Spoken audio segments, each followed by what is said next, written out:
Bom, então já estamos gravando. Então hoje vamos para a aula 14 de Projeto Análise de Algoritmos. E a aula 14 é, como eu já falei, sobre reduções polinomiais, tá bom? Então a gente vai tratar de transformar problemas, um problema em um outro problema. Como eu consigo enxergar o meu problema em outro? Basicamente é essa a ideia, tá bom? Bom, então deixa eu ver vocês aqui pelo outro computador, que está funcionando, graças a Deus. Então, vamos lá. Então, a primeira parte da nossa aula, ela vai falar sobre essa coisa de transformação entre problemas. Então, a gente tem a notação aqui para problemas, que a gente já falou anteriormente, né? P1, D1 são os dados de entrada e Q1 a questão, né? Que o problema aborda.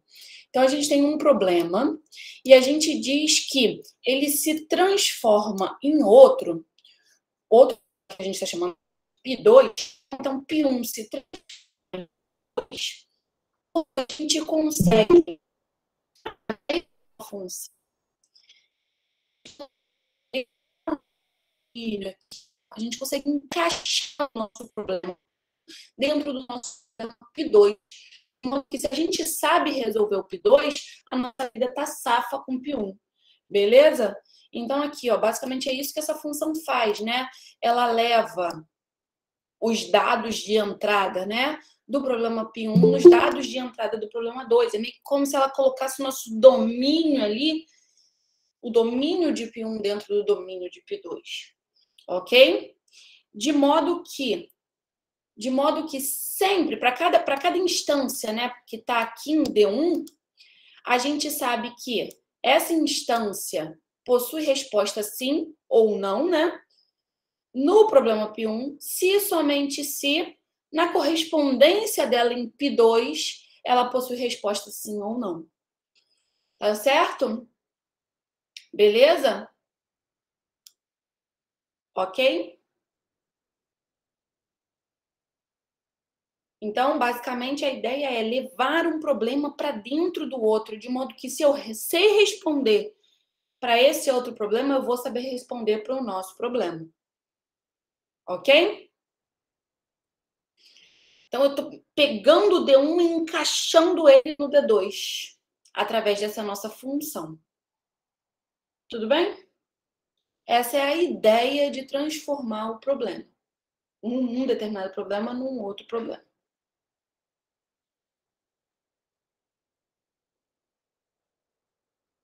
Beleza, pessoal? Bom, e aí a gente entra no contexto dessas transformações polinomiais, né?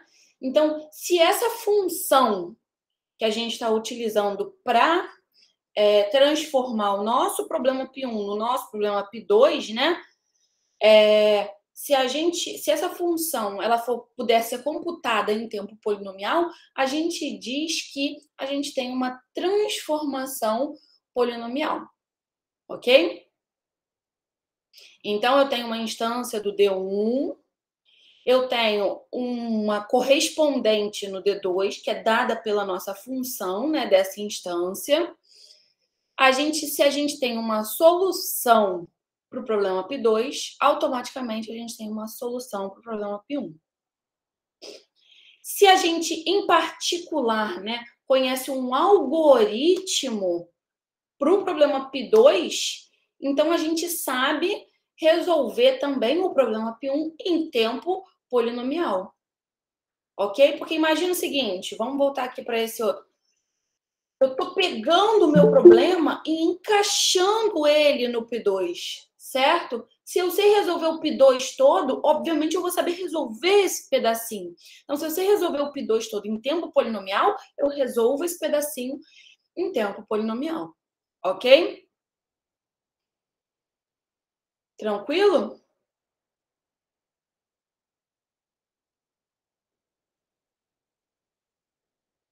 Belezinha? Aí, a gente tem uma notação para essa transformação, tá bom? Quando a gente tem uma transformação polinomial, né, de P1 Para π2, a gente usa, ó, esse símbolo aqui, ó, de o infinito cortado ali, tá vendo? Sem a outra pontinha aqui, ó, do infinito, ok? Isso quer dizer que π1 se reduz polinomialmente a π2. Eu consigo colocar o π1 lá dentro. Tranquilão? Através de uma transformação polinomial.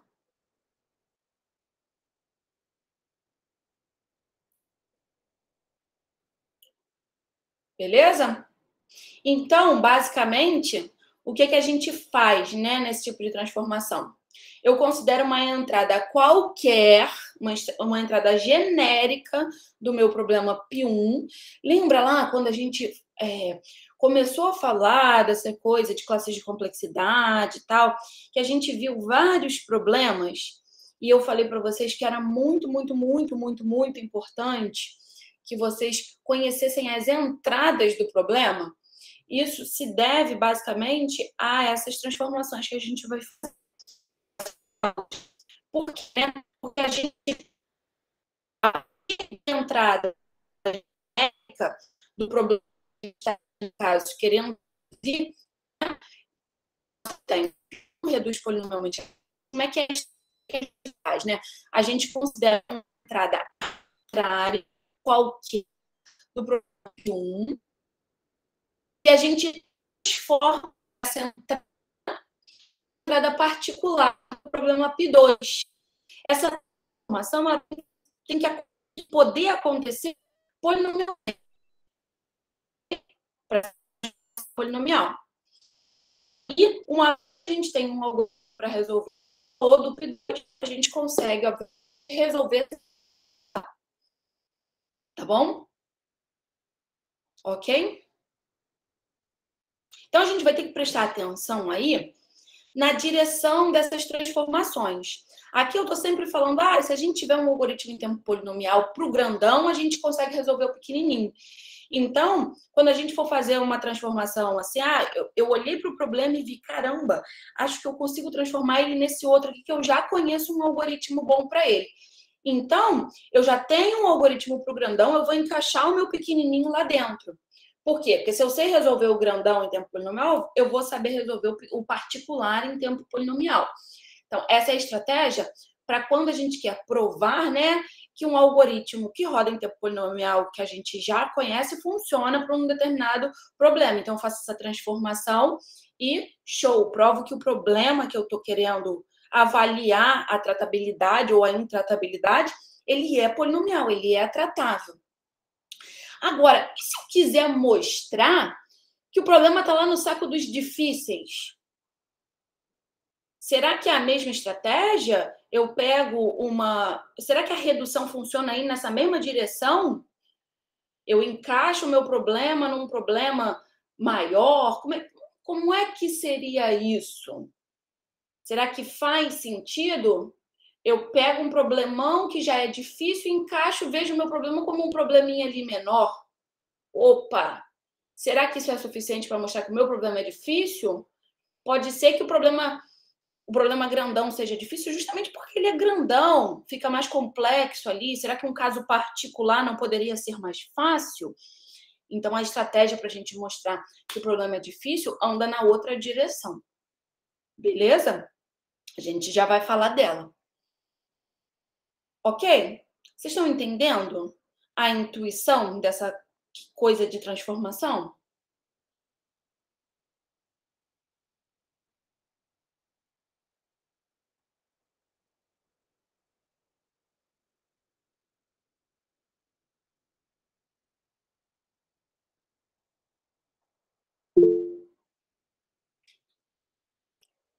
Bom, beleza. Só a Aline me respondeu. Tranquilo. Então, agora a gente entra no que a gente chama de problemas NPs completos. Que, como eu já adiantei para vocês algumas aulas atrás, são aqueles problemas que estão nesse saco aí. Olha, eu não sei se fui eu que não... Se sou eu que não consigo achar um algoritmo em tempo polinomial para esses caras. Mas eu sei que eu consigo colocar esses caras num saco onde eu sei que todo mundo que está dentro desse saco ali é igualmente difícil. Beleza? Então, se você for esperto o suficiente para determinar um algoritmo para algum desses problemas, né, um algoritmo em tempo polinomial, você acaba que resolve todos os problemas. Justamente por que, crianças, que isso acontece? Porque todos os problemas que estão ali são igualmente difíceis. E quando eu digo isso, são igualmente difíceis, é porque a gente, para colocar o problema dentro desse saco, a gente precisa transformar os problemas uns nos outros. Então, vamos entender aí como é que funciona esse saco ali dos problemas NP completos. A gente diz que um problema π, ele é NP completo quando ele pertence à classe NP. E aí, não sei se vocês lembram o que é pertencer à classe NP, mas é basicamente possuir um certificado para o sim, que possa ser verificado em tempo polinomial, ok? Então, a gente sabe verificar a solução sim em tempo polinomial para esse problema. E, além disso, olha o que tem que acontecer para o problema ser NP completo. Qualquer problema que está nessa classe NP reduz-se polinomialmente ao nosso problema. Então, eu quero mostrar que um determinado problema é NP completo. Eu quero encaixar ele, quero jogar ele lá no saco dos problemas NP completos.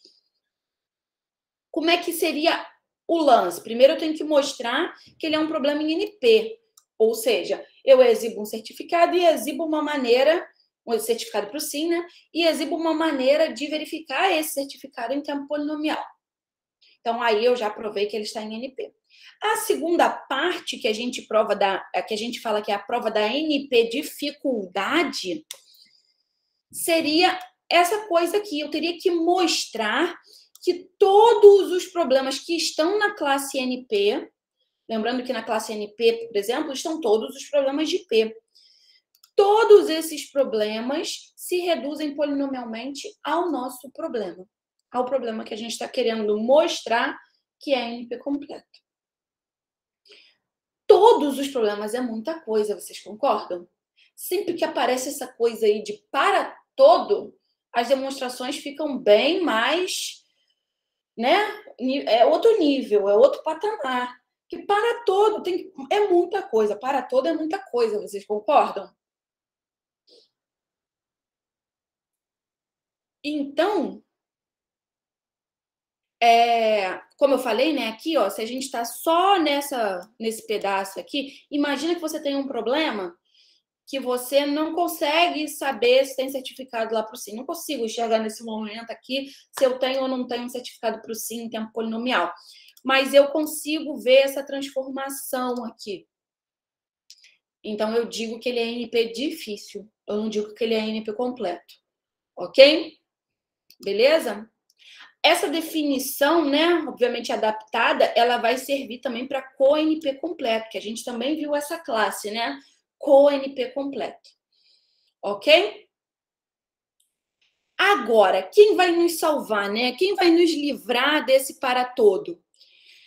Vem o teorema de Cook e salva a gente desse para todo. A gente vai falar um pouquinho mais desse teorema na próxima aula, se não me engano, tá bom? Mas o que importa na aula de hoje é que a gente se livra desse para todo, né? Para a gente mostrar que o problema é NP completo, e a gente vai ver agora no próximo slide, vai bastar que a gente faça uma redução envolvendo o nosso problema e um problema que a gente já conhece e saiba que é NP completo.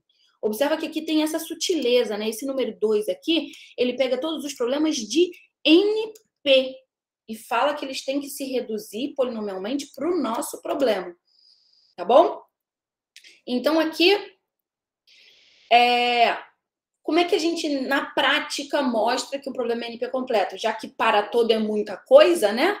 Como é que a gente, na prática, a gente mostra? Então, a gente tem esse lema aí que vai ser o método, né? Que a gente vai utilizar de maneira geral. Então, a gente tem dois problemas, π1 e π2, que pertencem a NP, ok? Então, temos certificado para o sim em tempo polinomial, tanto para P1 quanto para P2. Ok? Aí, eu já sei que o P1 é NP completo. O P1 já está lá no saco dos problemas igualmente difíceis. Beleza? Alguém já provou que esse cara é NP completo. Tudo bem? Então, eu saquei lá um problema do meu saco de problemas difíceis. E o que eu vou fazer? Eu quero provar que o meu problema P2 também está nesse saco. Então, eu vou tentar, né? Em geral, a gente começa tentando colocar dentro do meu problema um problema que eu já sei que é difícil. Porque aí pensem comigo, o meu problema lá é o maiorzão. Eu consigo colocar dentro do meu problema um problema que eu já sei que é difícil. Então, resolver o que está dentro do nosso problema já é difícil. Que dirá o nosso problema? Belezinha? Então, enxergaram a direção da redução aí, da transformação? Quando eu quero provar que um problema é NP difícil, NP completo, né? Eu pego um problema que já é NP completo, uma instância genérica dele, e encaixo no problema que eu quero mostrar que é NP completo. Ora, se resolver uma instância particular do meu problema já é difícil, que dirá qualquer instância. Ok? Belezinha? Então, observem o seguinte, esse lema aí livra a gente do para todo. Ok? E a gente passa a pegar um determinado problema que a gente já sabe que seja NP completo e tentar enxergá-lo como um caso particular do problema que a gente quer mostrar que é NP completo. Belezinha? Sacaram a ideia? Então, eu quero provar que o negócio é fácil. Então, eu pego o meu problema e encaixo dentro de um problema que eu já sei que é fácil de resolver. Se é fácil para o grandão, é fácil para o pequenininho. Agora, eu quero mostrar que o problema é difícil.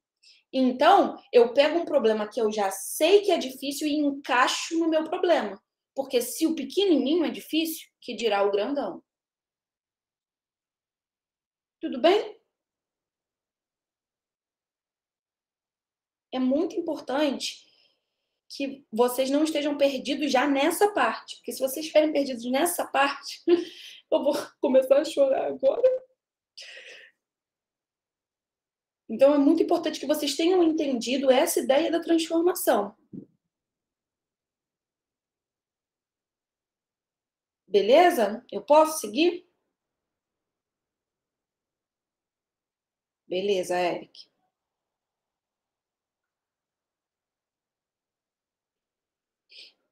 Bom, vamos ver uma justificativa. Vamos ver uma justificativa aqui do porquê que isso vale, né? Porque até então, ó, pela definição aqui, ó, de NP completo, a gente precisava mostrar o tal do para todo, né? Todos os nossos problemas que estão em NP, que estão na classe NP, se reduzem polinomialmente para o nosso problema.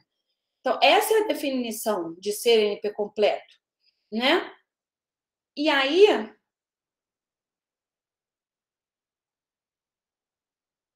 a pergunta é de 0. Que bom, que bom. Eu ainda não olhei, gente, foi mal. Eu tô um pouco atrapalhada aí com essa questão da minha filha Dodóizinha, mas quando vocês forem pais, não sei se alguém aí já é pai ou mãe, vocês vão entender isso. Noites sem dormir são complicadas. Eu sei que vocês já ficam noites sem dormir estudando, né? Mas quando tem alguém doente, alguém que depende de você, é sinistro. Pelo menos para mim é muito sinistro. Acho que para todos os pais e mães deve ser sinistro. Mas enfim, tá bom? Então, por que, né? Que isso daqui, por que ao invés de ter que mostrar esse para todo que é muita coisa, eu posso, né? Pegar um problema NP completo e encaixá-lo, né? Dentro do nosso do nosso problema, vê-lo como uma instância particular do nosso problema. Por que isso é suficiente? Bom, vamos lá. Eu sei, né, por hipótese aqui, que o π1 é NP completo. Beleza? Então, por hipótese, o π1 é NP completo. O que eu quero mostrar, então, é que o π2 também é NP completo. Se o π1 é NP completo, pela definição que a gente acabou de ver de ser NP completo, a gente sabe que, bom, a gente já sabia, né, que os dois pertencem a NP, e a gente sabe que o π1, todos os problemas, né, de NP se reduzem para o π1, pela definição lá de ser NP completo. Ok? Então, por hipótese, o π1 é NP completo. Então, a gente sabe que qualquer problema que está em NP reduz-se polinomialmente para o nosso problema π1. Tudo bem? Mas, poxa, por hipótese, o π1 também se reduz polinomialmente para π2. Então, olha o que a gente tem. A gente tem π' se reduz polinomialmente para π1, que se reduz polinomialmente para π2. Opa, Jesus! Ok? Então, π' reduz polinomialmente para π1, que reduz polinomialmente para π2. Então, por transitividade e a importância de discreta na vida de vocês, a gente tem o quê? Que π' reduz polinomialmente para π2, para todo π' de NP. Ok? Então, a gente acabou de mostrar que o π2, bom, o π2, por hipótese, pertence a NP, e, além disso, qualquer problema de NP reduz-se polinomialmente para π2. Então, a gente acabou de mostrar que o π2 é NP completo. Por isso que é suficiente a gente pegar e fazer essa redução dessa maneira que eu expliquei para vocês. Pega um problema que eu já sei que é difícil, pega uma instância qualquer desse problema e enxerga essa instância qualquer como uma instância particular do nosso problema. Se eu já sei, né, que resolver essa instância particular é difícil, então resolver qualquer instância vai ser difícil. Ok? E aí a gente prova que o problema é NP completo. Tranquilão? Bom, espero que sim. Então, aqui está o passo a passo, né, para elaborar uma NP completude, que eu já falei para vocês. Então, a gente tem, a gente quer provar que π é NP completo. O primeiro passo é provar que temos um certificado para esse cara em tempo polinomial, um certificado para o sim, tá? Então, temos um certificado para o sim em tempo polinomial. Depois, a gente, com toda a nossa sagacidade, olha lá dentro dos problemas que a gente já conhece, que são NP completos, que estão lá dentro do nosso saco de NP completude, e pensa assim, acho que eu consigo fazer uma redução, acho que eu consigo encaixar esse problema aqui dentro do meu. E aí, faz essa redução, essa transformação em tempo polinomial desse problema, né, que a gente já sabe que é difícil, para o nosso problema. Ok? Belezinha?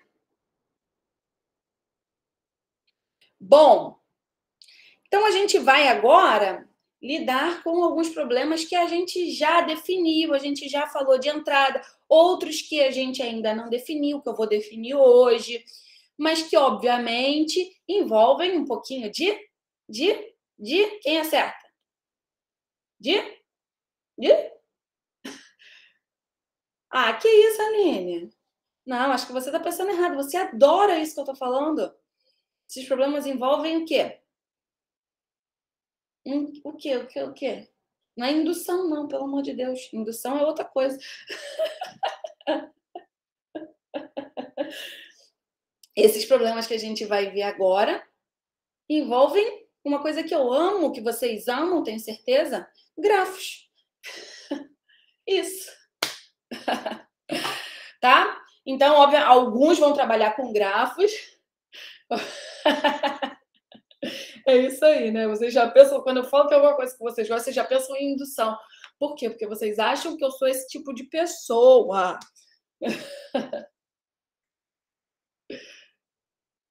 Vamos lá? Espero que essa felicidade permaneça, Vitor. Eu juro que eu espero. Porque eu vou falar para vocês, essa parte da matéria é a parte da matéria que eu mais gosto. Ai, ai. Vamos lá. Então, vamos com muita calma, tá? As coisas vão parecer assim complicadas. Já vou logo antecipando para vocês, né? Mas vamos tentar fazer com calma e fazer vocês entenderem o que eu tô falando, tá bom? Então vão aparecer alguns grafinhos aí, hora vai aparecer grafo, hora não vai aparecer grafo, mas em geral vai ter um grafo aí no meio dessa história, desses problemas que a gente vai ver. Bom, primeiro que a gente vai falar é conjunto independente e cobertura por vértices. Quem aí fez grafos comigo esse ano ou ano passado, certamente quem assistiu os meus vídeos lá no YouTube, certamente viu isso aí. Essa relação entre conjunto independente e cobertura por vértices. Eu não tenho lembrança se a gente já falou dessa relação aqui, quando a gente definiu esses dois problemas. Talvez sim. Mas certamente lá em grafos vocês viram, né? Conjunto independente. Vamos relembrar? O que é um conjunto independente? Isso já falamos com certeza nesse curso.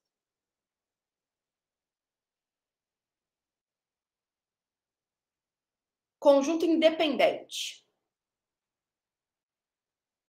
Bom, estamos no mundo dos grafos, né? Conjunto independente, cobertura por vértices, nos dois problemas.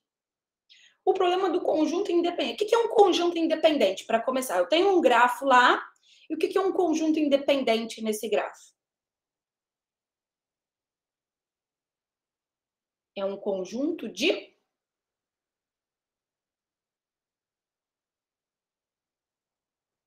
Conjunto de... Não tenham medo. Vocês sabem isso. De vértices. Mas vértices quaisquer? Posso pegar qualquer vértice e tacar no conjunto independente? Perfeito. Eles não possuem ligação entre si. Se eu olhar só para esse conjunto, né, só para o subgrafo induzido por esse conjunto, todo mundo ali vai ter grau zero. Ninguém vai ver ninguém. Tá bom? Aí aquela pergunta clássica. Caraca, caiu na prova aí para fazer uma redução de conjunto independente, cobertura por vértices. Eu preciso saber muito bem quais são as entradas desse problema. Bom, já sabe que tem um grafo, né?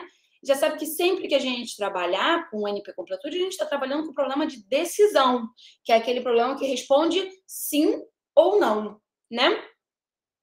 Bom, e no problema de decisão, então, a gente introduz, né, um parâmetro. Por quê? Vamos pensar assim, conjunto independente, é esse conjunto aí que vocês falaram, conjunto de vértices que não possuem ligação entre si. Quando eu olho só para eles, né, no nosso grafo. Eles não possuem ligação entre si. Faz sentido eu minimizar esses vértices ou maximizar? Faz sentido eu procurar um menor conjunto independente do grafo? Ou faz sentido eu procurar um maior conjunto independente do grafo? O maior, né? Porque o menor, um vértice, é um conjunto independente. Então, não tem nem graça. Então, é aquilo que eu falei para vocês. Vocês só precisam saber qual é o conceito. Saber se é maximizar, minimizar, saber como é o problema de decisão, de otimização, para depois passar para o problema de decisão. Isso é só vocês pensarem no que faz sentido. Então, conjunto independente faz sentido a gente maximizar esse conjunto, certo? Então, eu estou procurando um maior conjunto independente. Então, na versão de decisão, vai aparecer aquele maior ou igual a K. Ou seja, existe conjunto independente de cardinalidade maior ou igual a K? E aí você pode responder sim ou não, certo? E cobertura por vértices? Cobertura por vértices. Num grafo, a gente tem dois conjuntos, né? Conjunto de vértices e conjunto de arestas. Se eu estou cobrindo utilizando vértices, quem que eu estou cobrindo?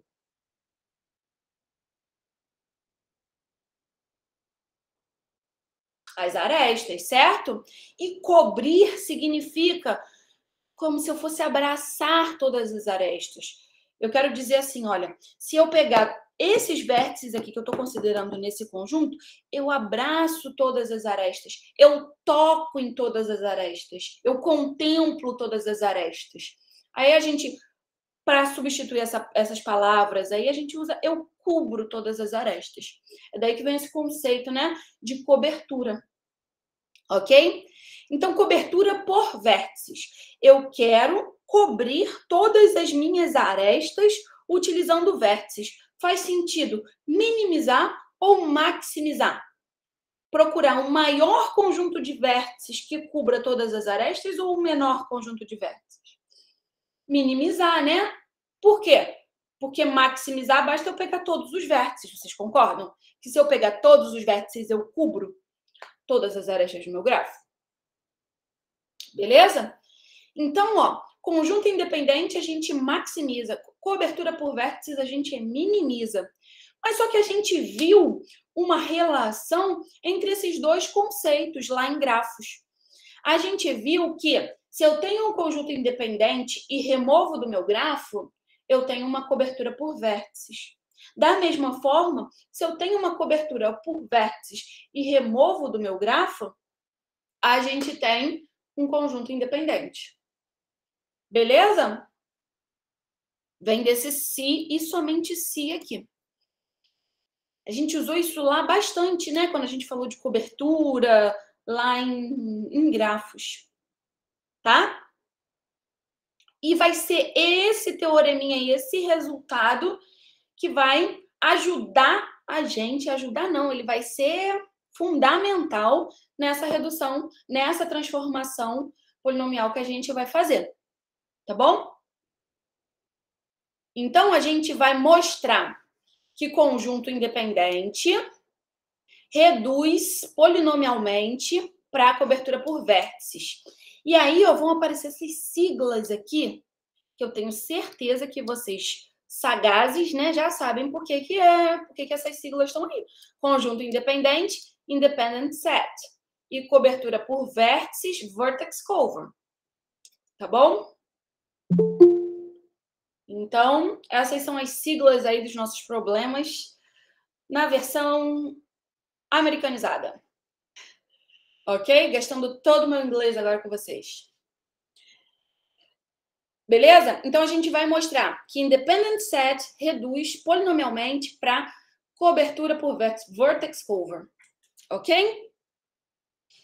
Beleza? Eventualmente, eu vou mandar um independent set vertex cover porque, enfim, sai às vezes, tá? Na hora da redução. Então, como eu falei, a gente vai usar fortemente isso. Então, vamos lá, gente. Vamos raciocinar. Agora eu preciso juntar os pontos de tudo que eu falei com o que eu quero fazer. A gente já relembrou quais são esses dois problemas.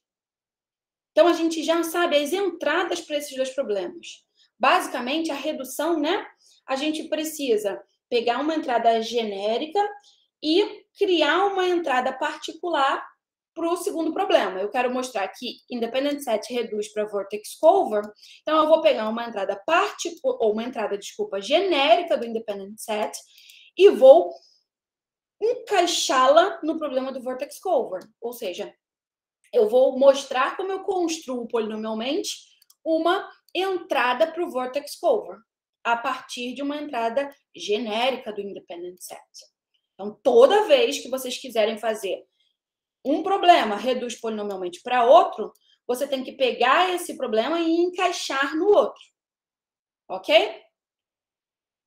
Você quer mostrar que qualquer entrada desse cara aqui pode ser visto como uma entrada desse problema aqui.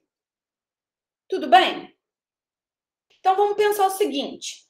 Qual é a entrada para conjunto independente, para independent set? Qual é a entrada do nosso problema? A gente tem um grafo e um inteiro, certo? Dado um grafo e um inteiro K, eu quero saber se existe nesse grafo um conjunto independente de tamanho maior ou igual a K. Beleza? Tranquilo? E como é a entrada para cobertura por vértices? De novo, um grafo e um inteiro. Eu quero saber se existe uma cobertura por vértices de tamanho menor ou igual a K. Tranquilo? E a gente tem essa relação aqui. Peguei um grafo, eu tenho sim para o conjunto independente. Se eu tiro esse conjunto independente do meu grafo, o que sobra é uma cobertura. Olha a relação entre as cardinalidades aí, ó. Eu tenho sim para o conjunto independente. Então, imagina que eu tenho um conjunto independente de tamanho K dentro do meu grafo. Se eu tirar esses K vértices, a quantidade de vértices total que eu tenho, menos esses K vértices, vai me dar uma cobertura por vértices. Então, vai ser essa ideia aí que a gente vai usar fortemente na construção aí dessa nossa entrada particular para o Vortex Cover. Bom, como? Então, o teorema está aí. Independent set reduz polinomialmente para Vortex Cover. Então, eu tenho uma entrada qualquer, genérica, arbitrária, para o independent set. De novo, preciso saber quais são as entradas do problema, ok? Então, a entrada para o independent set é um grafo e um inteiro, ok? E eu vou construir uma instância, uma entrada particular, que eu estou chamando de G' e K' para o Vortex Cover. Ok? Quem vai ser o meu grafo do Vortex Cover?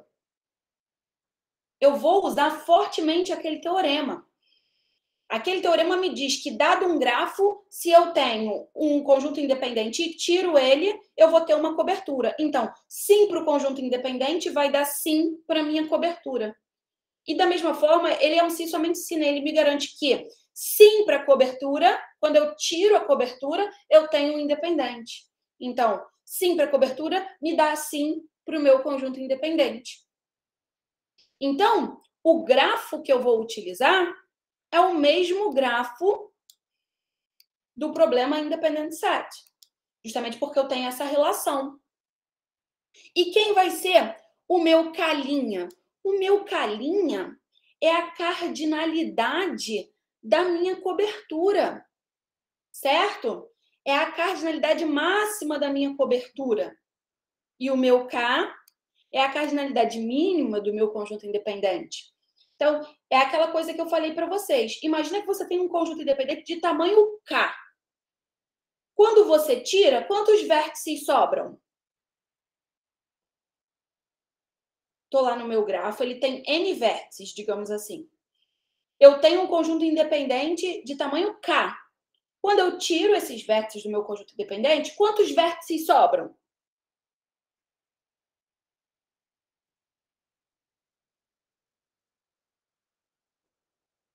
N menos K, perfeito. E esses N menos K vértices, pelo teorema, eles são uma cobertura. Beleza? Então, se eu tiro o menor conjunto independente que eu tenho, eu vou ter a maior cobertura possível. A cardinalidade da maior cobertura possível, certo? Concordam? Quanto maior for o meu conjunto independente, menor vai ser essa diferença aí.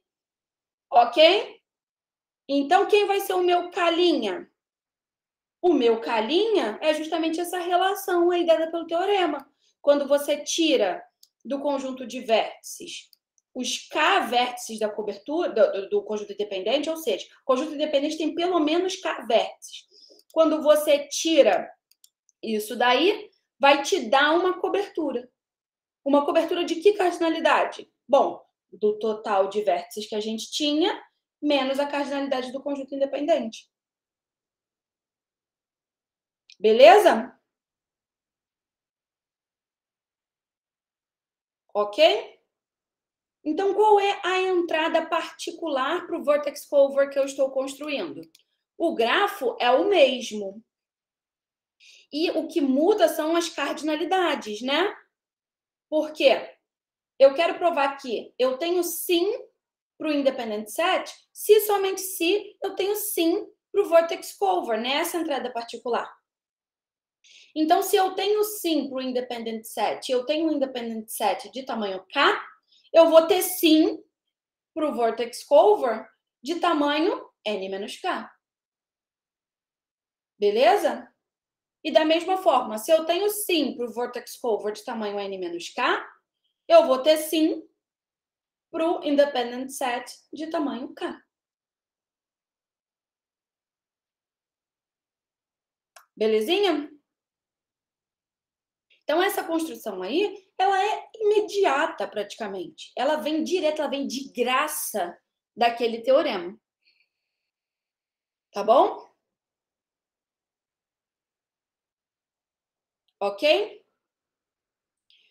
Então, depois que a gente constrói, né, a nossa instância particular, a partir da instância genérica, a gente tem que mostrar esse se somente se, que é exatamente isso que eu estava falando agora para vocês. O meu grafo G tem conjunto independente de tamanho maior ou igual a K, se somente se o G' tem vertex cover de tamanho menor ou igual a K'. Todo mundo concorda que isso vale? E isso segue imediatamente do teorema que a gente viu? Beleza? Pelo teorema que a gente viu, supõe aqui inicialmente, para mostrar a ida, né? Sua hipótese é que G tem um conjunto independente de tamanho K, de tamanho maior ou igual a K, tá bom? Aí a gente quer provar, então, que G' vai ter vertex cover de tamanho menor ou igual a K. K', perdão. Isso segue imediatamente do teorema. Por quê? O grafo é o mesmo. Então, o teorema diz pra gente que se a gente tem um conjunto independente num grafo e remove ele, a gente fica com uma cobertura por vértices. Então, eu tenho, por hipótese, um conjunto independente com esse tamanho. Pelo teorema, quando eu remover essa quantidade de vértices aqui do meu conjunto independente, o que sobra é uma cobertura por vértices. Então, a ida está demonstrada. Só que o teorema era um se somente se. Então, se eu tenho um vertex cover de tamanho menor ou igual a K, K', eu removo ele do grafo, eu vou ter um independent set de tamanho maior ou igual a K. Pelo mesmo teorema. O que foi, filho?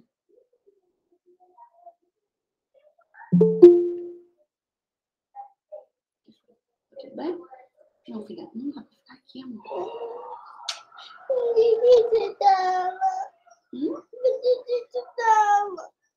Fala, filha, direto. Filha, assim eu não entendo. Quer assistir a aula? Não, direto, amor.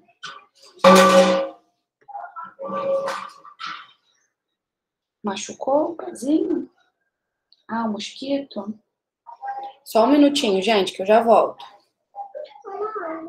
O mosquito aqui. Vamos, filha, vamos que a mamãe também tá na rua. Ele pode estar assim.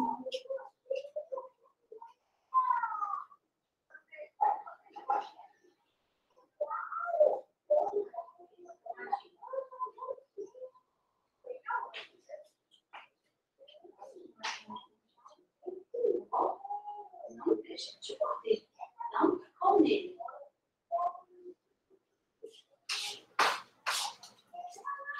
Voltei. Belezinha? Então, isso daí segue diretaço do nosso teorema, que a gente viu lá em grafos. Beleza? Bom, será que agora eu consigo a redução inversa? A gente viu que independent set reduz polinomialmente para vertex cover. Será que eu consigo de vertex cover para IS? Então, agora, eu tenho que pegar uma entrada genérica do meu vertex cover e gerar, né? Criar, construir uma entrada particular para o meu independent set. Como é que a gente poderia fazer isso? Será que dá para usar o mesmo teorema? O que vocês acham? O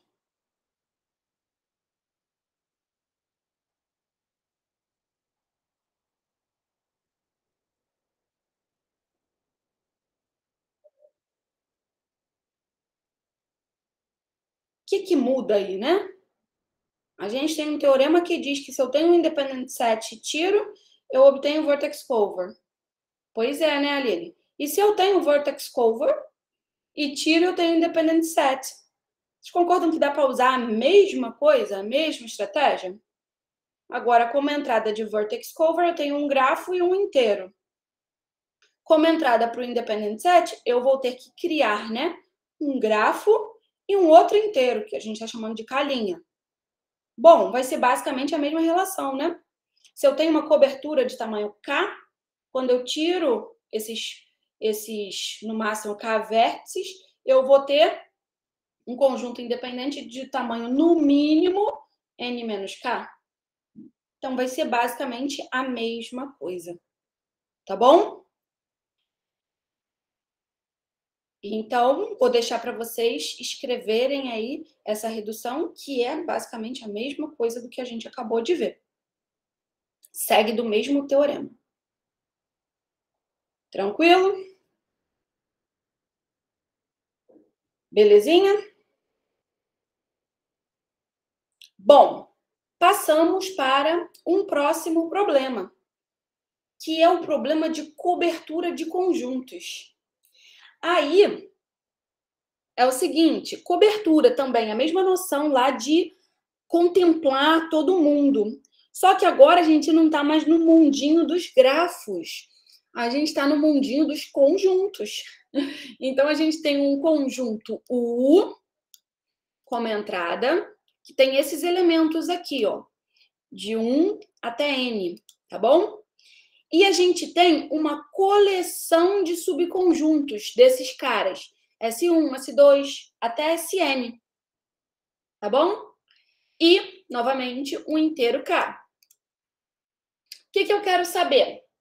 Eu quero saber se existe uma coleção com, no máximo, K subconjuntos, que quando eu faço a união desses K subconjuntos, eu obtenho todos os elementos aqui do meu conjunto U. Eu obtenho exatamente o meu conjunto U. Sacaram a proposta? Tá? É muito semelhante ao que a gente estava falando lá de cobertura por vértices, né?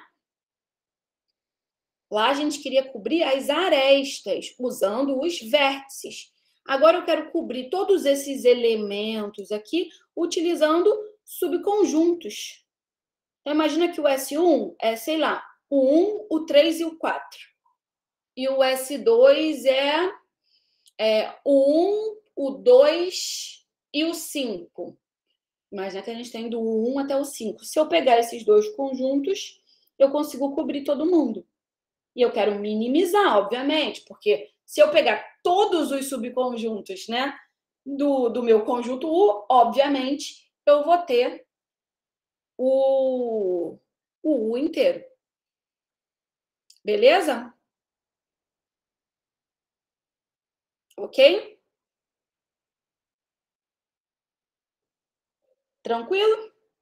Aí eu quero minimizar. Então, por isso que é uma coleção menor ou igual a K, né? Tranquilão?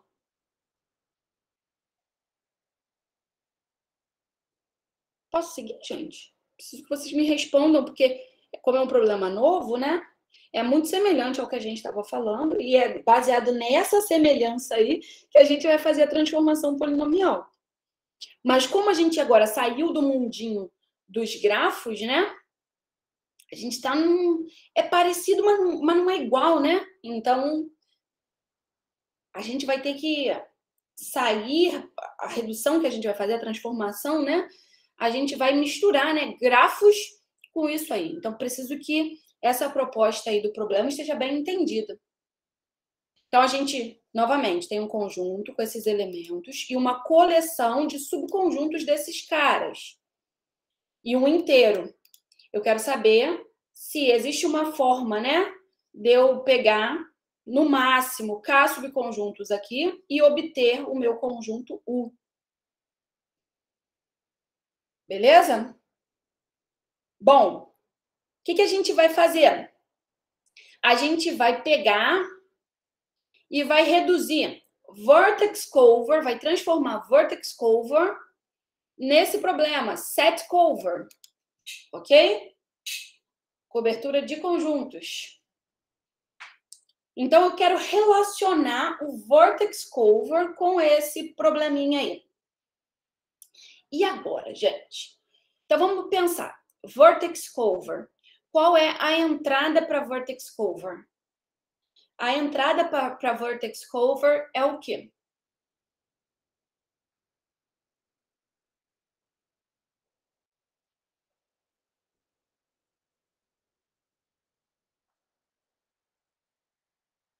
Um grafo e um inteiro. Perfeito, Aline.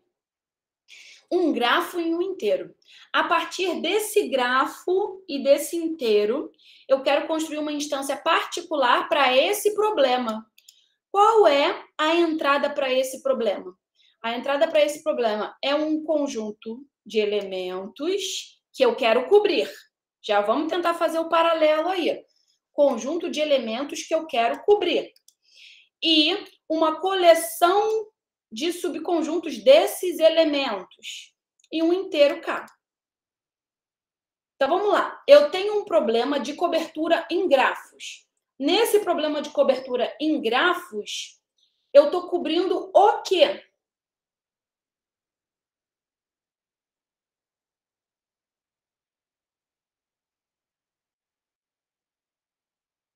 O vertex cover. No vertex cover, a gente está cobrindo o quê?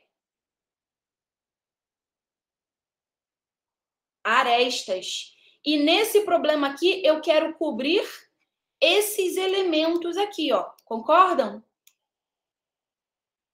Então, quem vão ser esses elementos aqui no meu conjunto U que eu estou criando como entrada particular?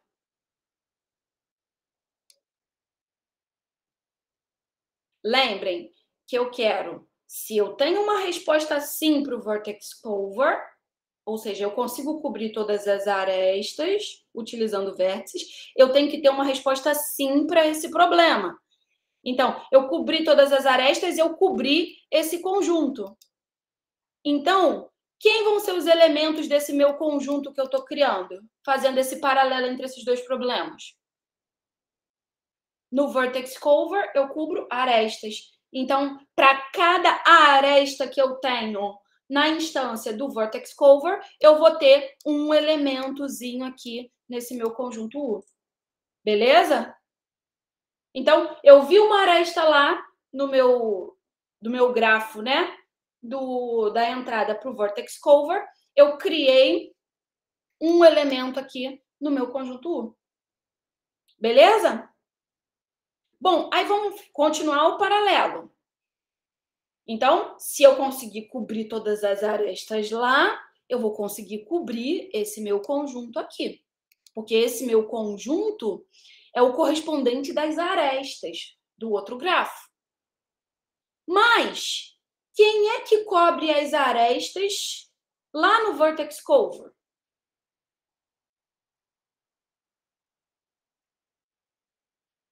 Os vértices.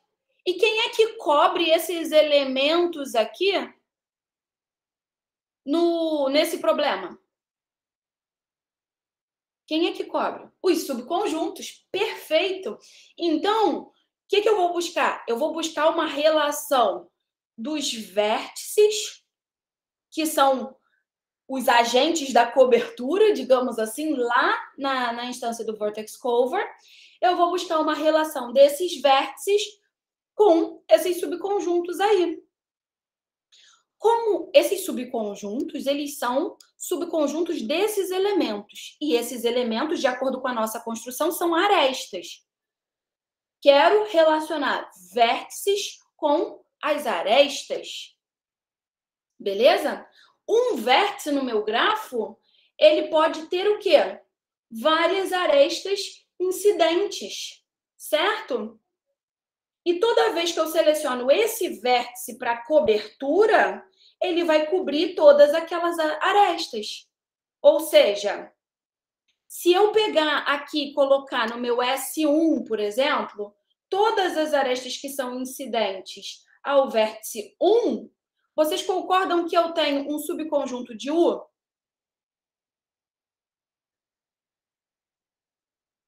Não é lindo, Aline? Eu também acho. Eu tenho um subconjunto de U.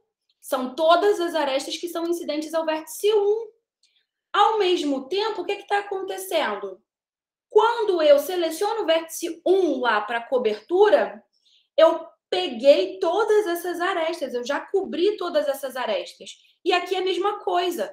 Se eu selecionar o conjunto S1, eu vou cobrir todos os elementos que estão no S1, ou seja, todas as arestas incidentes ao vértice 1. Beleza? Então, o paralelo vai ser esse. Todos os nossos elementos aqui são arestas, cada aresta vai dar origem a um elemento. E quem são os nossos conjuntos? Bom, o S1, todas as arestas incidentes ao vértice 1. O S2, todas as arestas incidentes ao vértice 2. E qual é a relação entre os parâmetros K? Eu vou ter uma cobertura lá, eu vou selecionar os vértices 1, 2 e 3 para cobrir todas as arestas do grafo. Selecionei os vértices 1, 2 e 3. Tenho essa cobertura de cardinalidade 3. Qual vai ser o tamanho da cobertura que eu vou ter aqui? Vai bastar eu selecionar quais conjuntos aqui? Se lá eu estou selecionando vértice 1, 2 e 3, significa que todas as arestas do meu grafo são incidentes a esses 3 vértices, certo? Então, todos os elementos aqui do meu conjunto U vão estar contemplados por esses 3 subconjuntos, S1, S2 e S3. Então, os inteiros são os mesmos. O tamanho da cobertura por vértices no grafo é igual ao tamanho da cobertura de conjuntos aqui do set cover. Belezinha? Obviamente, eu tenho um exemplo para vocês. Tá bom? Então, imaginem que a gente tem esse grafo aí. Tá? Isso é só um exemplo, tá, gente? Porque lembra que na redução, né, a gente pega uma instância genérica, ou seja, a redução tem que valer para qualquer grafo e para qualquer inteiro, qualquer instância do problema vertex cover. E aí eu vou transformar numa instância particular do set cover. Belezinha? Bom, se vale para qualquer entrada lá do set cover, vai valer em especial para esse caso aqui. Então, por isso que isso é um exemplo, isso não demonstra nada, tá bom? Mas é só para vocês entenderem o que está acontecendo. Então, qual é a ideia? A ideia é o seguinte, cada aresta que está aqui vai virar um elemento do meu conjunto lá do set cover, ok? Opa! Então, observe aqui, ó. A aresta E1, vamos voltar aqui. A aresta E1 virou esse elemento aqui. A aresta E2, esse outro elemento. A aresta E3, E4, E5. Cada arestinha aqui virou um elemento lá no meu set cover. E aí, eu já separei aqui por cores, né? Os subconjuntinhos. Observem o seguinte. No vértice 1, incidem as arestas E1 e E2. Então, o S1' aqui, ó, tá com E1 e E2. É o conjunto rosa aqui. Fúcsia, sei lá. Beleza? E1 e E2. Tranquilo? São as arestas incidentes ao vértice 1. Quem vai ser o S2, então? O S2' ali no caso.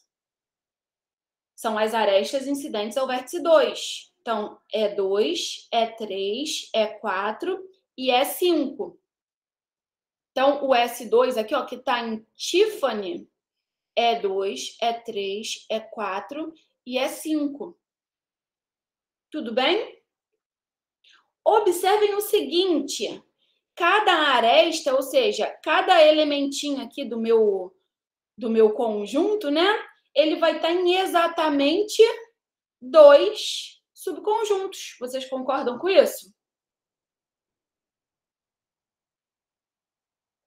Por quê, né? Os elementos aqui são arestas. E cada aresta é incidente a exatamente quantos vértices? Isso aí, a mesma ideia do teorema do aperto de mãos. 2. Cada aresta tem 2 extremos, certo? Então, E2 é incidente ao vértice 1 e é incidente ao vértice 2. A mais ninguém, né? Ela só tem 2 extremos. Então, cada elementinho aqui vai estar na interseção de exatamente 2 subconjuntos desse. Ok? Então, ó, o S3 são todas as arestas incidentes ao vértice 3. É 1, é 3, é 10 e é 9. Tudo bem? Então, é essa transformação que a gente faz. Então, vejam bem, vocês concordam que se eu pegar uma cobertura aqui por vértices dessas arestas, eu vou conseguir contemplar todos esses elementos? Por exemplo, se eu selecionar o vértice 2 para minha cobertura, eu vou selecionar aqui, ó, o conjunto S2'. Com o conjunto S2', eu englobo todas essas arestas, ou seja, eu englobo todos esses elementos. Beleza? Então, uma cobertura possível seria pegar o 2, pegar o 7, a gente estaria englobando esses caras, mas ainda faltaria o E9 e o E1, né? Então, a gente também poderia pegar o S3'. Observa que a visualização fica bem legal aqui, né? Quando a gente pensa assim em conjuntos. A gente consegue visualizar bem, né, a união que a gente está pegando, que a gente está englobando. Ok? Belezinha? Então, pegar o vértice aqui é equivalente a pegar o conjunto aqui. E todo mundo concorda que se é uma cobertura aqui, vai ser uma cobertura aqui? Se é uma cobertura no grafo, vai ser uma cobertura aqui no conjunto? Beleza? Os vértices estão pegando todas as arestas, mas as arestas são os elementos do meu conjunto. Então, se eu pegar os conjuntos, os subconjuntos correspondentes, né, aos vértices, eu consigo englobar todos os elementos. Da mesma forma, a volta também é verdadeira.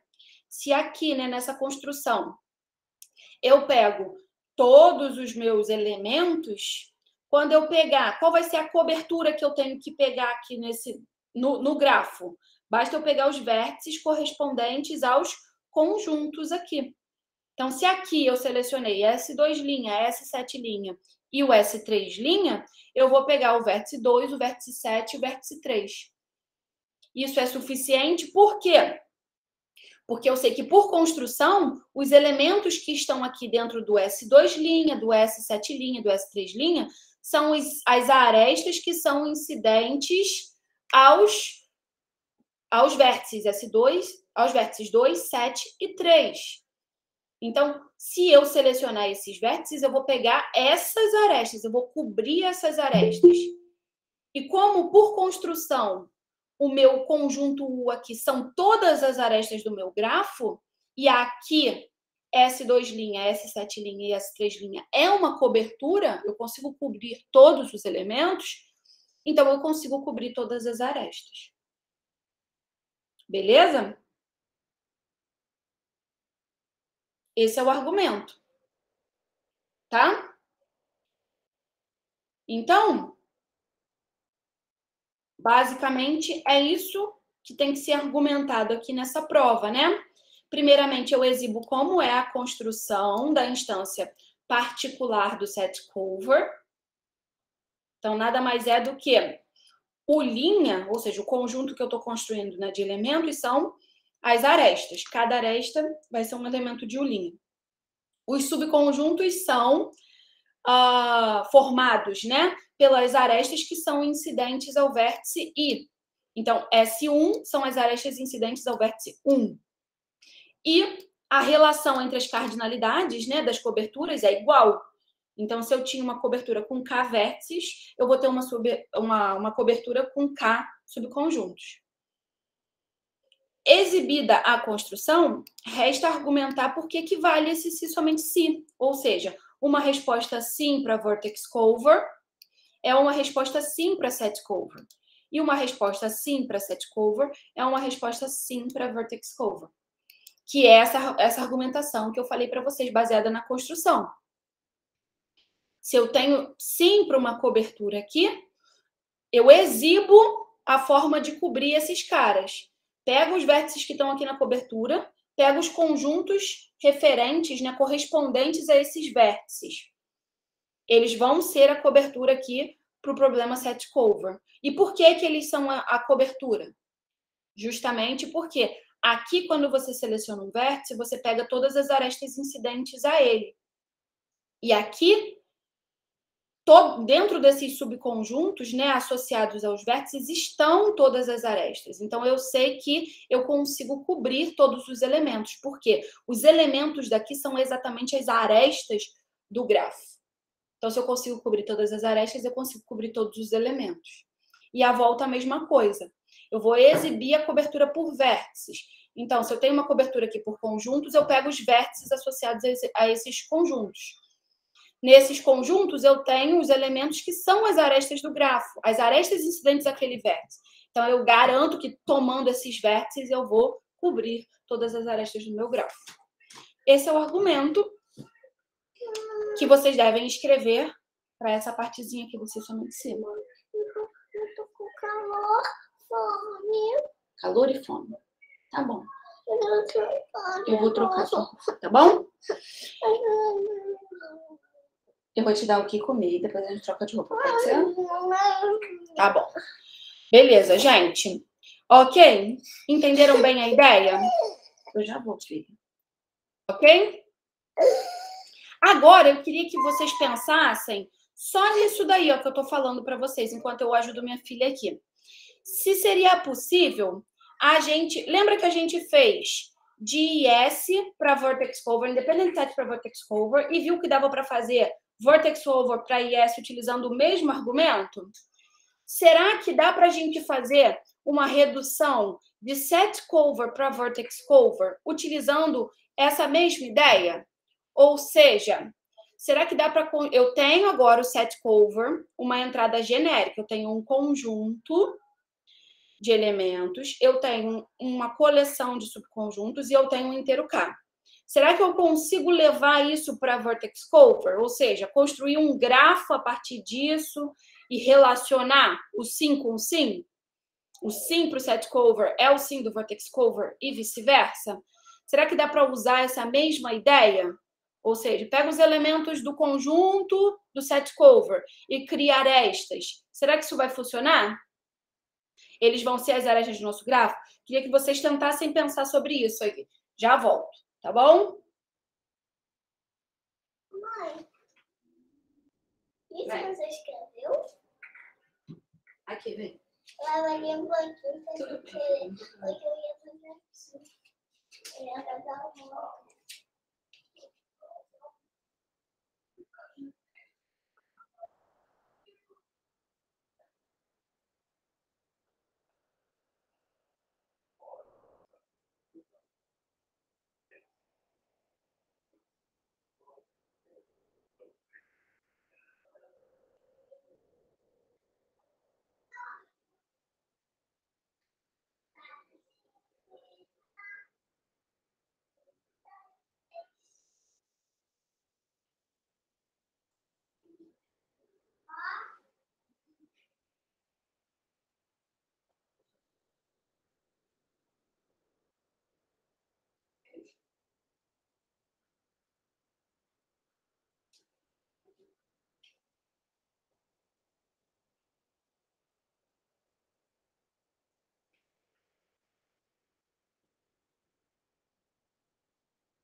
Voltei.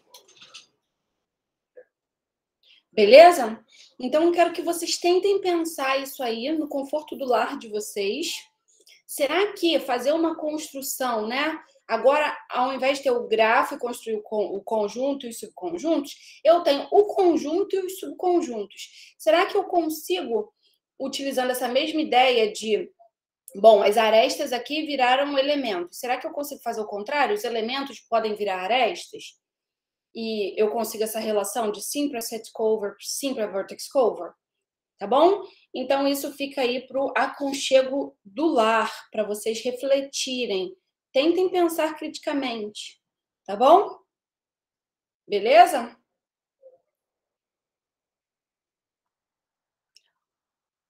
Bom, temos mais um. Deixa eu ver aqui. Tá. Vai dar tempo? Espero que sim. Tá. Opa, oi Jesus. Temos mais um problema, que é o empacotamento de conjuntos. E aí, esse problema é semelhante ao que a gente acabou de ver, mas ele tem uma diferença aí, crucial. Seguinte, a gente tem como entrada o set packing, tá bom? Então, a gente tinha o set cover agora, e agora a gente está vendo o set packing.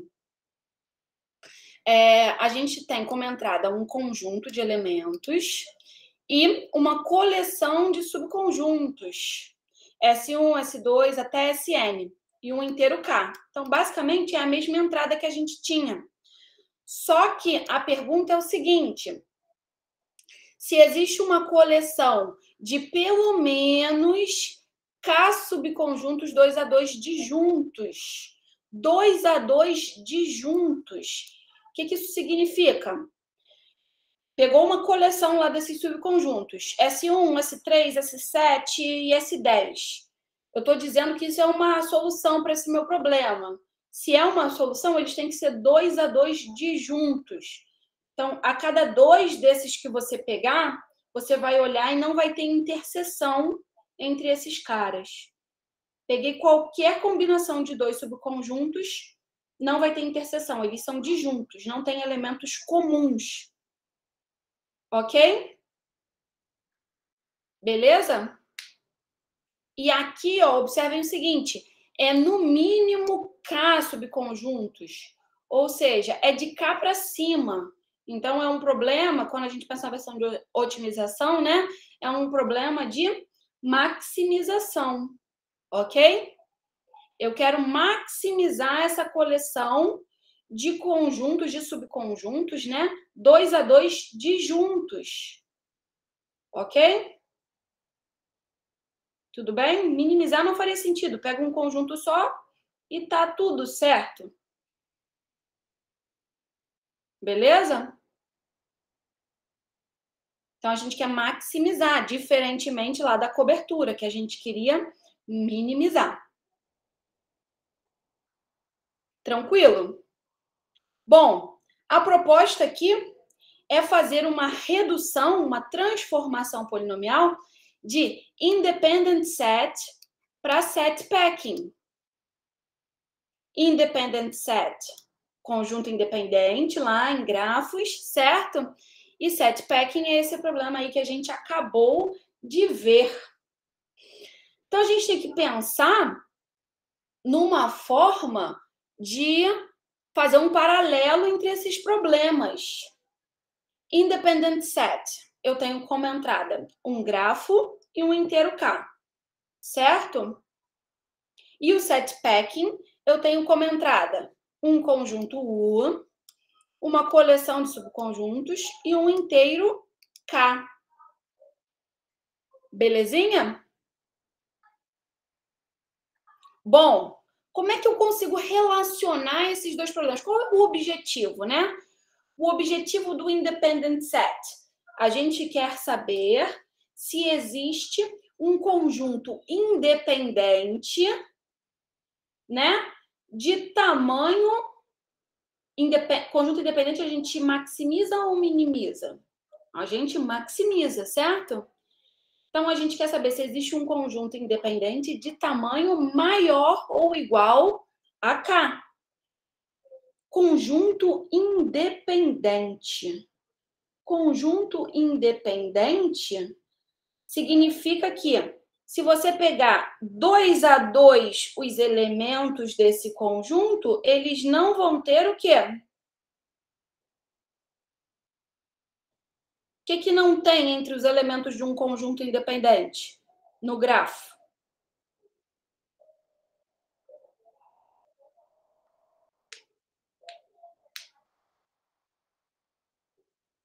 Não estão acompanhando? Vamos lá, de novo. Independent set, conjunto independente, né? Máximo no grafo. Beleza? Pega lá um conjunto independente. Olha para ele. O que é a definição de conjunto independente? A gente já falou, né? É um conjunto de vértices que não possuem o quê entre eles?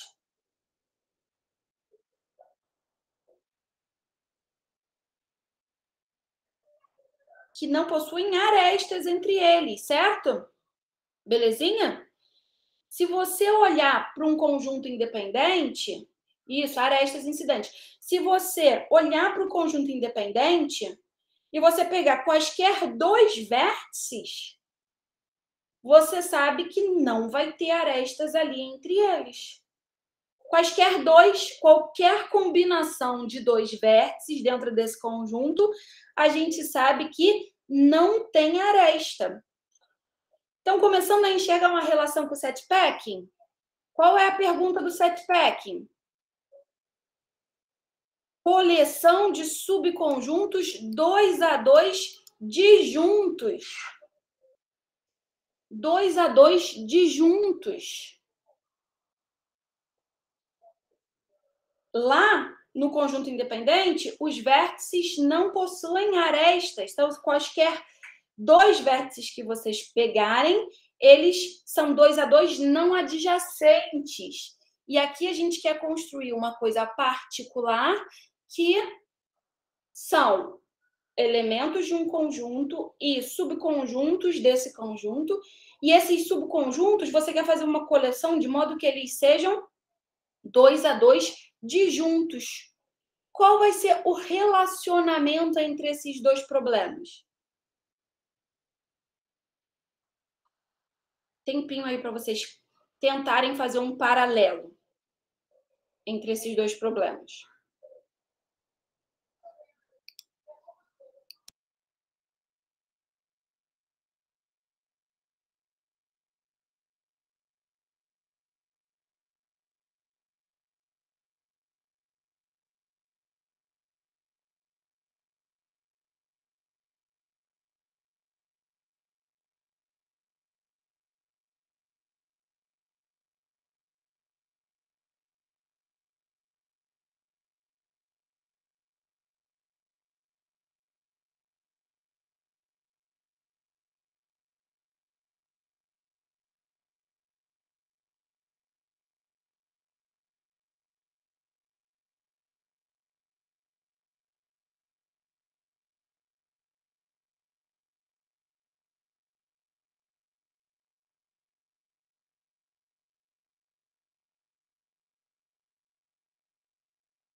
E aí, conseguiram fazer o paralelo?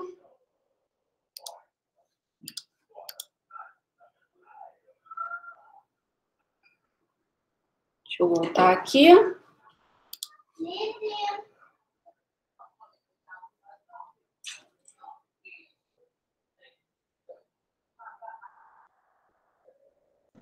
Eu quero pegar subconjuntos aqui, quero criar, né? Subconjuntos aqui, que 2 a 2 não tenham interseção. Eu quero relacionar isso com um conjunto independente. Aí eu olho lá para o meu conjunto independente e eu sei que cada 2 vértices que eu pego, eles não possuem arestas entre si. Eles não possuem arestas entre si. Beleza? E se a gente, então, se o nosso U, por exemplo, for novamente, para cada aresta do meu grafo, eu tenho um elemento aqui, no U. E os S são novamente as arestas que são incidentes ao vértice I. Então, por exemplo, o S1 são as arestas incidentes ao vértice 1. O S2 são as arestas incidentes ao vértice 2. O SN são as arestas incidentes ao vértice N. Vocês concordam que se o vértice 1 e o vértice 2 estão no conjunto independente lá do meu grafo, esses subconjuntos S1 e S2 não vão ter interseção?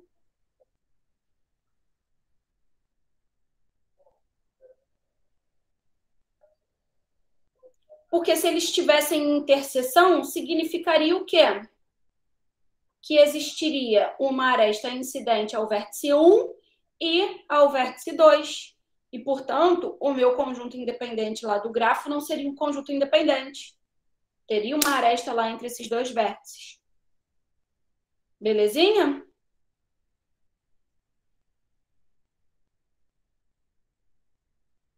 Ok? Então, essa é a proposta. A construção é basicamente essa. O que falta provar é que sim para conjunto independente, é sim para set packing. E sim para set packing, é sim para conjunto independente. Mas o argumento é basicamente esse que a gente acabou de conversar, né? Se eu tenho sim para conjunto independente, quem vai ser o meu set packing? Olha, pega os subconjuntos associados aos vértices do independent set. Por quê? E por que que isso vai ser um set packing? Por quê? Porque você sabe que a cada 2 vértices lá do seu conjunto independente não existe aresta entre eles. Se não existe aresta, não vai ter elemento em comum de U entre os subconjuntos, por construção. Beleza? E a volta? Você está lá nessa sua instância particular, né, construída, do seu set packing. Quem vai ser, então, o seu independent set? Vão ser os vértices associados aos conjuntos. E por que que isso vai dar um conjunto independente? Pela mesma noção da construção, né? No SI estão todas as arestas incidentes ao vértice I. Então, se SI não tem interseção com SJ, para cada parzinho aí de SI e SJ na nossa coleção, significa que a cada 2 vértices que você está pegando no grafo, a gente não tem aresta. Isso é definição de conjunto independente. Beleza? Isso é proposital para vocês tentarem escrever, tá bom? É muito importante quebrar a barreira aí da escrita. Tranquilo? Então, tentem escrever esses argumentos aí que eu tô passando aqui para vocês. Tá bom? É a parte mais difícil, com certeza. Tá? Tentem quebrar essa barreira da escrita. Bom, para finalizar a aula de hoje, eu queria falar do 3-SAT e do conjunto independente. Eu queria fazer essa última redução. Vocês lembram o que é o 3-SAT? O 3-SAT é uma variante, né, do problema da satisfatibilidade, ou satisfabilidade, ou satisfazibilidade. Eu nunca sei qual é o certo, tá? Eu acho que é satisfatibilidade ou satisfazibilidade, mas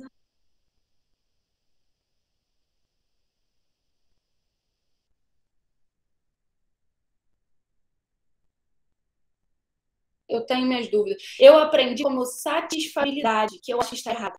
Mas, enfim, o 3-SAT é uma variante, né, do problema da satisfatibilidade. Então, vocês lembram o que é o problema da satisfatibilidade? A gente tem uma fórmula formada por cláusulas, né? Essas cláusulas podem ter tamanho variável. Dentro de cada cláusula,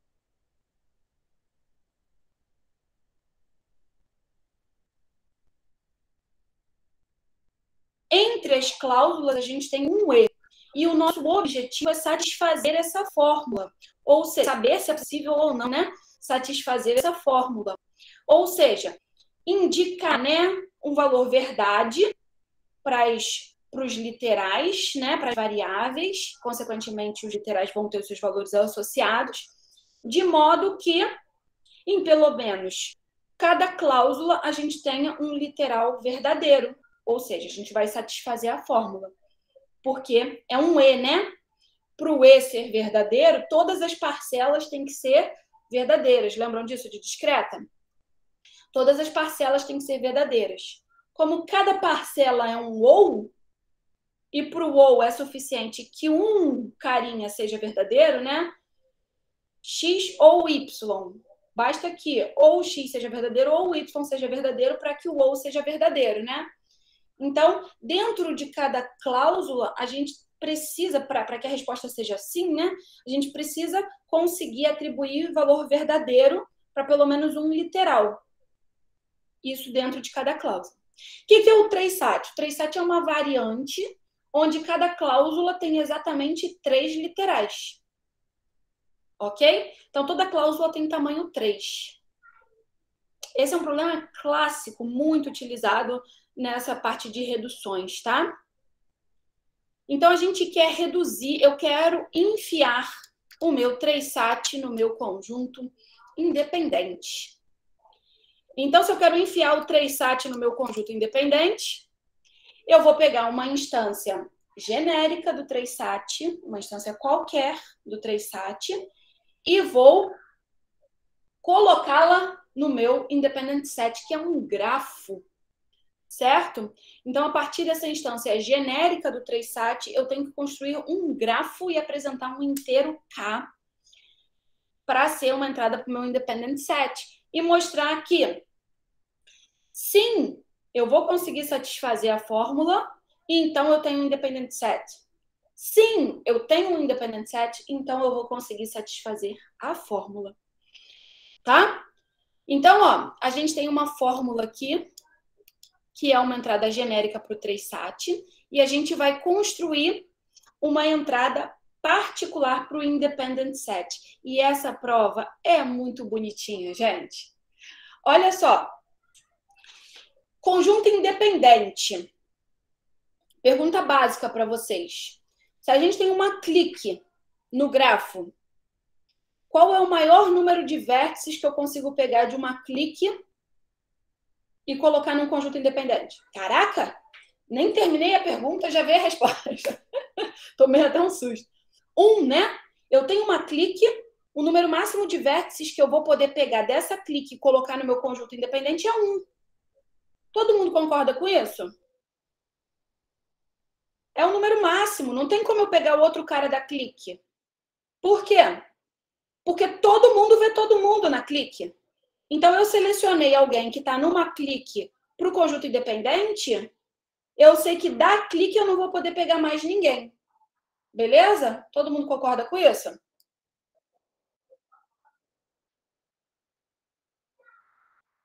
Tudo bem?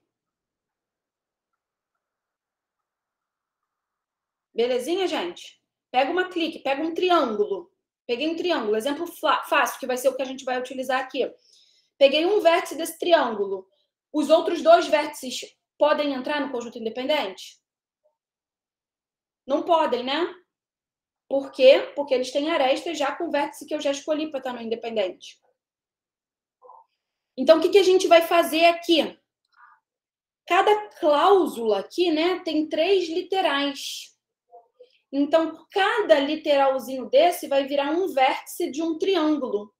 E para cada cláusula, a gente vai ter um triângulo, ou seja, uma clique de tamanho 3. Isso vai forçar a gente de cada cláusula, a gente só poder pegar um vértice para o conjunto independente. A gente não vai poder pegar mais nenhum. Ok? Então, essa vai ser a construção que a gente vai fazer. A gente tem mais um detalhe. Então, para cada cláusula, ela tem 3 literais, né? E a gente vai ter 3 vértices. Então, se eu estou na cláusula 1, eu vou ter o vértice V11, V12 e V13. Eles são mutuamente adjacentes. O que eu quero dizer com isso? Eles formam um triângulo, um K3. Entendem a lógica de fazer essa clique aí de tamanho 3? É porque de uma clique eu só consigo pegar um vértice. Então, eu consigo... Eu sei que em cada cláusula, se a fórmula for satisfeita, em cada cláusula eu vou ter um literal verdadeiro e eu quero pegar um vértice para o independente. Vai ser essa relação aí entre a atribuição e o vértice do independente que eu vou ter. Tá? Então, eu vou ter 3 vértices mutuamente adjacentes, ou seja, cada cláusula vai me dar um triângulo. E o que a gente vai fazer? Toda vez que eu tiver um literal de uma variável e o literal barrado, ou seja, o literal positivo e o literal negativo, eu vou colocar uma aresta entre esses caras. Vamos fazer o exemplo, que aí vai ficar mais fácil. E essa é a nossa construção. Além disso, né? Quem vai ser o nosso inteiro lá do conjunto independente? Vai ser exatamente o número de cláusulas. Ou seja, o tamanho do nosso conjunto independente é o número de cláusulas. Justamente porque a relação que eu falei para vocês. Cada cláusula é um triângulo. E eu só vou poder pegar um vértice de cada triângulo para estar no meu conjunto independente. No máximo, né? Um vértice de cada cláusula para estar no nosso conjunto independente. Mas aqui eu estou dizendo que eu vou conseguir pegar um vértice de cada cláusula. Vamos fazer esse exemplo aí rapidinho. Será que vai dar tempo? Acho que não, né? Só tenho 5 minutinhos. Tá, eu vou fazer o seguinte, eu vou fazer só a construção rapidinho com vocês e vou deixar a pulga atrás da orelha para vocês tentarem pensar aí na argumentação de por que o sim dá sim e o não dá não, tá? Então, vou aqui para a mesa digitalizadora. Rapidão, rapidão. Será que vai funcionar?